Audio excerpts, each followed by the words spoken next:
என்ன மேடம் இது நீங்க 2 ஆப்ல வண்டியை புக் பண்ணிருக்கீங்க கேப? இல்ல நான் ஒண்ணுதான் பண்ணேன், ஒரு ஆப் தான் புக் பண்ணிக்கிறேன். இல்ல மேடம், நீங்க வண்டி வந்து ஓலால புக் பண்ணீங்க, அப்புறம் ஊபர்ல நீங்க கேப் புக் பண்ணீங்க. செக் பண்ணுங்க.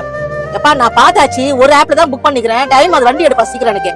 மேடம் நான் ஒன்னும் போய் பேசல, நீங்க தான் போய் பேசுறீங்க. நீங்க 2 ஆப்ல நீங்க வண்டி கேப் புக் பண்ணிக்கீங்க. என்ன பாருங்க இங்க பாருங்க. ஆமா ஆமா 2 தான் பண்ணிக்கிறேன். அப்புறம் என்ன ஏன் அப்படி பண்ணீங்க தேவையில்லாம? அது ஏன் இஷ்டம் பண்ண, 1 2 கூட பண்ணுவேன். எந்த வண்டி ஃபர்ஸ்ட் வருது அதுல ஏறி போயிடுவேன் நானு. அப்படியா? சரி இப்போ நீங்க என்ன பண்ண போறீங்க? சரி ஒன்னு கேன்சல் பண்ணிடுறேன். சரி கேன்சல் பண்ணுங்க. பண்ணிட்டேன்பா. ஓ கேன்சல் பண்ணிட்டீங்களா? ஓ எந்த ஆப்ல காசு அதிகமா இருக்கோ அந்த ஆப்பை கேன்சல் பண்ணிட்டீங்க. காசு கம்மியாகிற ஆப் நீங்க அப்படியே விட்டீங்க அதானே? ஆமா அது எங்க இஷ்டம். நீ என்ன பண்ணுவீங்கன்னா இப்ப எக்ஸ்ட்ரா 40 ரூபாய் தரேன், வண்டி எடுப்பா. டைம் அது சீக்கிரம் போணும். ஓஹோ இதோ வரேன். ஓகேமா, நானும் இந்த பிக்கப் வந்து கேன்சல் பண்ணிடுறேன். ஏன்பா கேன்சல் பண்ற? அது ஏன் இஷ்டமா? ஓகேங்களா, கேன்சல் பண்றது பண்ணாது ஏன் இஷ்டம். நீங்க வந்து 2 ஆப்லயும் கேப் புக் பண்ணீங்க, அது என் பேர்ல வந்துச்சு, என் வண்டி பேர்ல வந்துச்சு.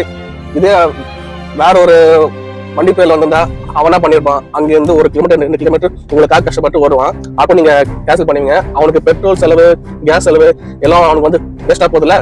உங்களுக்கு தான் ஒரு நியாயம், எங்களுக்கு தான் ஒரு இதுவா நியாயமா?